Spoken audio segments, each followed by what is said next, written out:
is retiring with all your problems. Sickness, disappointment, frustration, untimely death, shame, disgrace, barrenness, discouragement, failure, and rejection.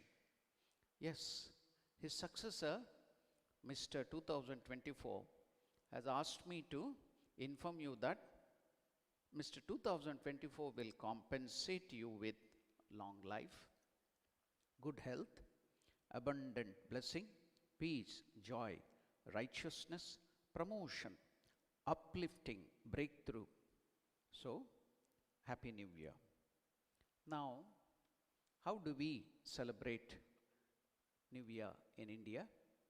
So, how to identify it? So, the Hindu or the Indian way is we fall at the feet of father, mother, elders, gurus, and gods and goddesses in the temple. So, if you see somebody falling at these people, then know for certain that is Hindu New Year. Suppose people fall on the streets, on the road, completely intoxicated, then that is Western New Year. So I think you've seen both of them. So you can choose which New Year to celebrate. Now, when we were small children in India, when we would celebrate the New Year, in the morning, early in the morning, our mother used to give us a special thing to eat. It would be offered to God. The first thing, very first thing as we got up, the breakfast after we brush our teeth, we would be given that to eat. So we should be careful to see what it was. And what was that? A mixture, a combination, nice mixture of neem, neem, very bitter, and jaggery, good. Neem and jaggery. So we as small children used to prefer to take the jaggery, not the neem. Why? Neem will be very, very bitter, and jaggery will be very sweet, good. But our mother used to tell, no, my dear child, you have to take both of them. And what is the reason? Because life is a combination of bitter and sweetness, pleasure and pain, happiness and sadness. So, success and you have to lose many things, failures. So, it always comes in duality, Shita, Ushna, Sukha, Dukkha, as Lord Krishna tells in Bhagavad Gita. It's a combination. So, we have to learn to accept both of them in our lives equanimously. That's why the very first thing our mothers used to give in India during the New Year, that is the Yugadi. We used to celebrate a different New Year in India. So Chandramana Yugadi, Sauramana Yugadi, whatever that might be, the Vedic Yugadi, that is the New Year. So the way we used to celebrate was taking this offering of God, telling that both will come to you in life. Now, okay, we are very happy with sweet, jaggery, pleasure, happiness. But how to take bitter, pain, sadness, neem? So then we can learn how to go beyond these two dualities. Now, okay, very easy to accept this, but how about the sadness, the misery? Now will come the help of the teaching of Mother Sharda Devi. Miseries are gift from God. Then another statement of Swami Vivekananda, difficulties are better teacher than happiness. How and why? Because if you have all the cozy atmosphere, good things coming to you in life, we tend to forget the higher aspect of life. We will become stagnant. We will not grow. That's why, remember another statement of Swami Vivekananda, and what is that? Swami Vivekananda tells, when there are difficulties, when there are pain, when somebody scolds you, insults you, puts you into trouble, then what happens behind the back? What happens is, your identity with the ego is torn. and your identity with God, that is Parabrahman, that is your true nature, will be lodged. What is better? Your identity to be dislodged or lodged with God? So, see, easy way to accept difficulties and the best way to understand why God gives us pain and sadness. Now, let us forget about that. Let us go to some other aspects of this special day. You all know about Lord Ramachandra. During the Treta Yuga, Rama Avatara in the Treta Yuga, Sri Ramachandra gave salvation to thousands of beings, animals, demons, humans, and even devatas. They were all given liberation by Ramachandra. And at the end of his Leela, he took with him all those who found inseparable oneness with him to his imperishable abode Vaikuntha. So did Lord Krishna in Dwapara Yuga. And keeping, not only he gave liberation in that way, Lord Krishna, keeping Arjuna as an occasion, took upon the responsibility of saving every soul that take refuge in him. Now, what are you taking us to? Now, in our present age, Sri Ramakrishna, on this day, 1st January 1886, before a huge throng of devotees and lay people, and blessed every one of them with spiritual illumination, irrespective of their karmic load and social status, caste, religion, gender, or age.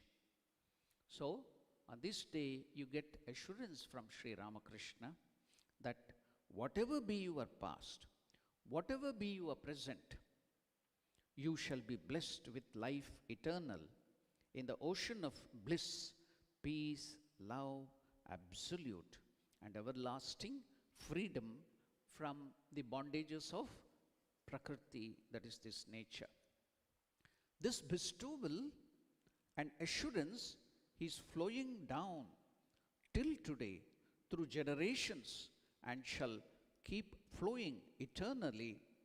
And that blessed day when this incident happened is observed as Kalpataru Day, wish fulfilling tree day that bestows Satchit Ananda, eternal life, eternal freedom.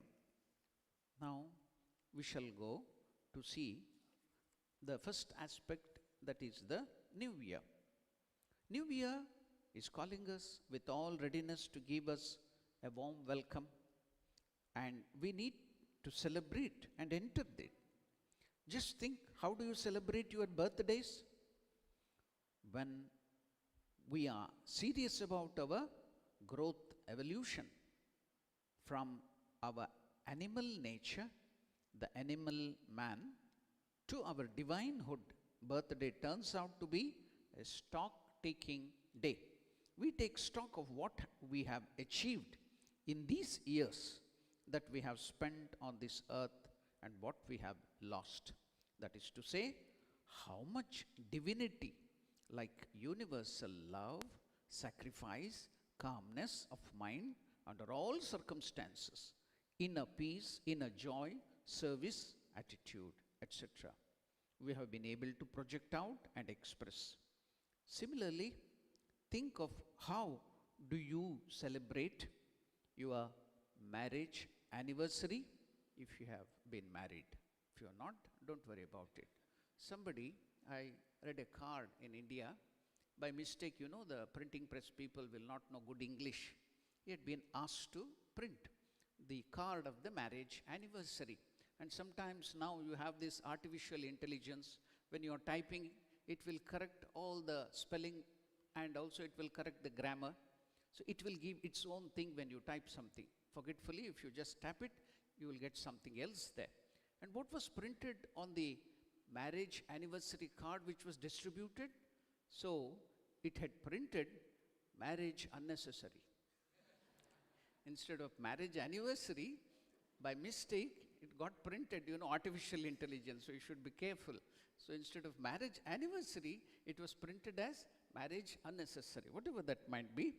Now, how do you celebrate your marriage anniversary?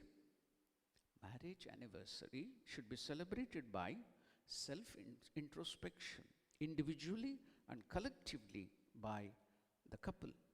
How much of self-control have you acquired? How much unselfish have you become? How much our heart has expanded? How much love and loving service have you been able to offer to the society? How much of patience and tolerance you have acquired? How much of our debt as a householder you have been able to repay to your family, ancestors, society, nation, humanity, and Mother Nature? Then, how shall we celebrate New Year this time? Mother, what is New Year? Mother Nature expresses her glory. So we should remember, understand, just go on partying is not New Year. We should introspect a little. What is New Year? What is Mother Nature telling us on this day, special day? Mother Nature expresses her glory and sovereignty through New Year. It is completion of one more round the sun. The earth, with all of us sitting on her lap, the Mother Earth is keeping us on her lap. She has accomplished around the sun. That is one whole year. So, ready to go for the next round around the sun. Each time she comes with a gift. Some see, but many do not see that gift. Those who see, they know what it is. The greatest gift she has given to humanity in this Kali Yuga, the present age, is the Kalpataru Sri Ramakrishna, who awakened divinity, spiritual consciousness in people all around him there. And on that sacred day, the New Year day, he revealed on that day. What did he reveal on this day? What was the gift given by Mother Earth through Sri Ramakrishna? He revealed on that day that all of you are not earthly beings, ordinary people, but you are divine beings, through and through. Then what about sinners and virtuous people? Sinners and virtuous are just the dirty and clean cloths. It's just your dirty and clean cloth, that's all. What is your true nature, inner nature? Divinity. So you are through and through divine. Sinners, your sins and virtues are just the dirty and clean cloths which we human beings wear externally. New Year is to remind us of that, the entire mankind, of our innate divinity. Divine that we are. The usual trend to celebrate New Year is to enjoy a feast and spend that night in, what do you call, I need not explain. Because many times I requested our people, our officials, why don't we also celebrate in the evening? No, Swamiji, they will not come. They will go to some other places. Okay, what to do? If they have to go there, let them go. So, just New Year is not just that kind of celebration, but the usual trend to celebrate New Year is to enjoy, feast and spend the night, or spend money and roam around. Some blessed with higher thinking try to bring a change in their life pattern by making some resolutions, sankalpa, and vow to observe some disciplines beginning from that day. But unfortunately, in the life of those who lack grit and firm determination, all planned disciplines fade away within a week or two. What we need now is not to load ourselves with more new things. We need to empty many things which we have acquired and have become our habits, way of thinking, and our nature. How shall we celebrate this new year, 2024? This new year, we will celebrate by giving up our acquired nature, tendencies, and habits which are hindering our growth and development. Now, what is that? Clinging to comfort zone. What do we teach our children and ourselves? What did our parents teach from the beginning? Only for success. Have your parents or you taught your children preparation for the children for failures in life? Not at all. We have all been trained only for success and happiness. Has anybody trained your child or yourself for failures? To become strong, that will make you strong.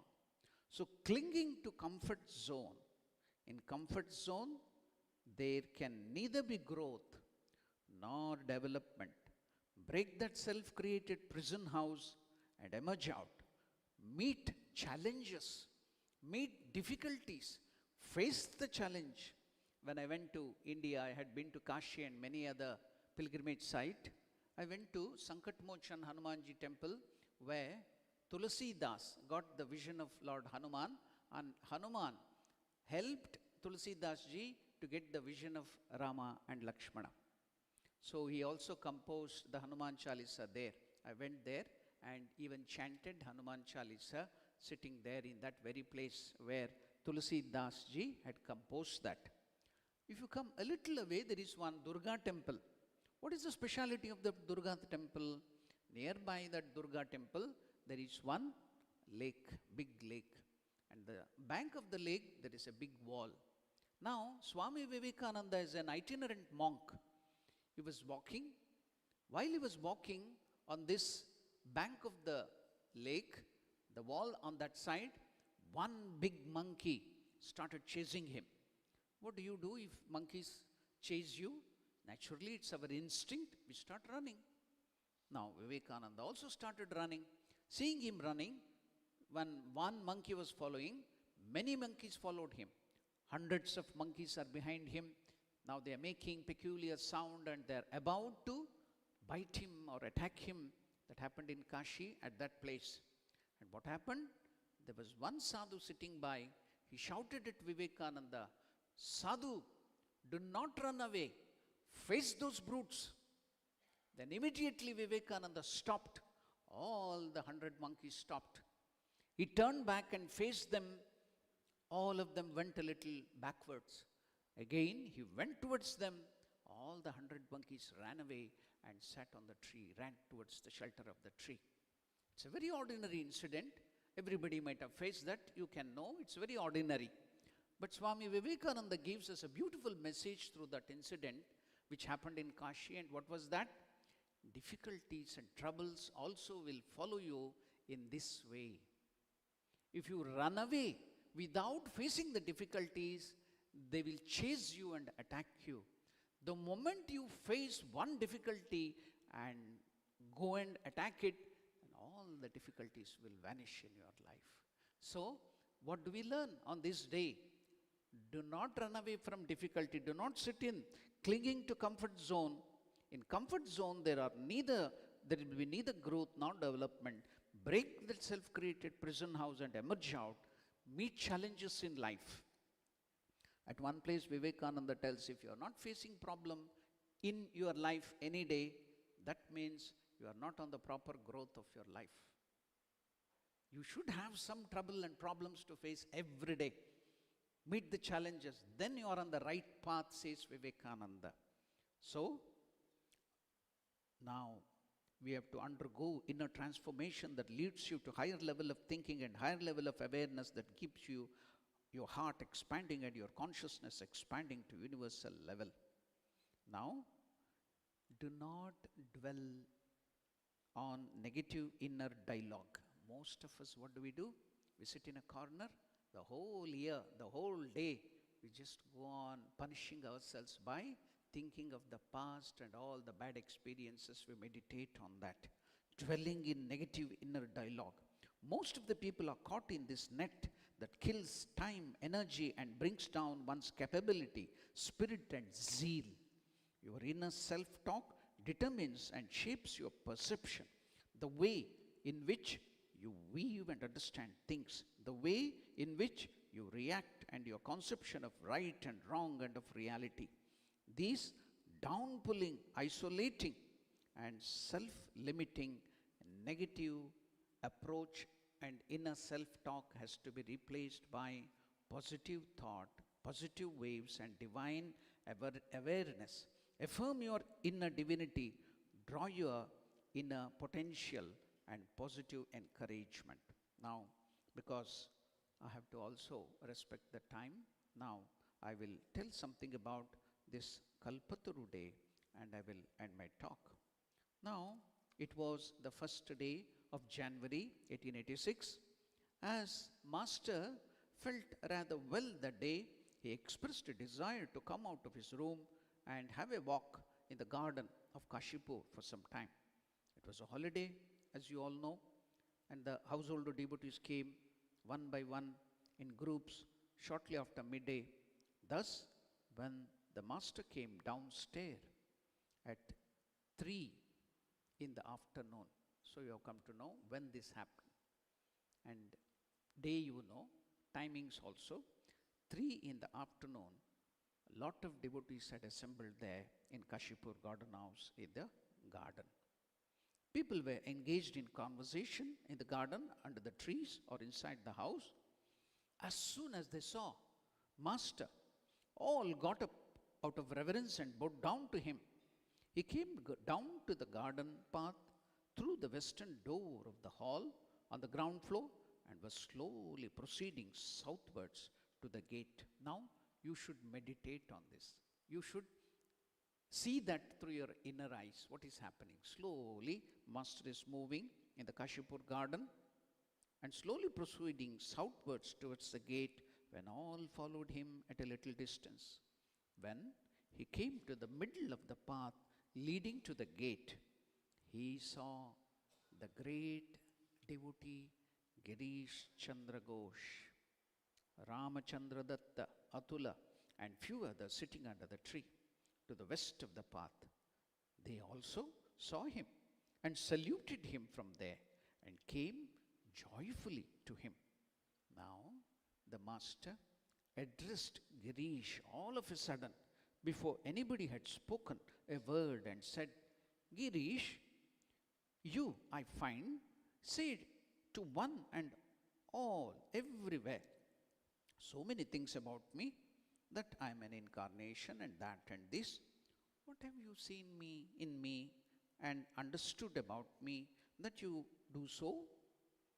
Girish remained completely unmoved and kneeling down on the ground near the Master's feet, said in a choked voice with his hands folded and face turned upwards, what more can I say of him whose greatness Vyasa could not reveal in the Mahabharata or the Bhagavata, and Valmiki Maharshi could not find words to express in the Ramayana?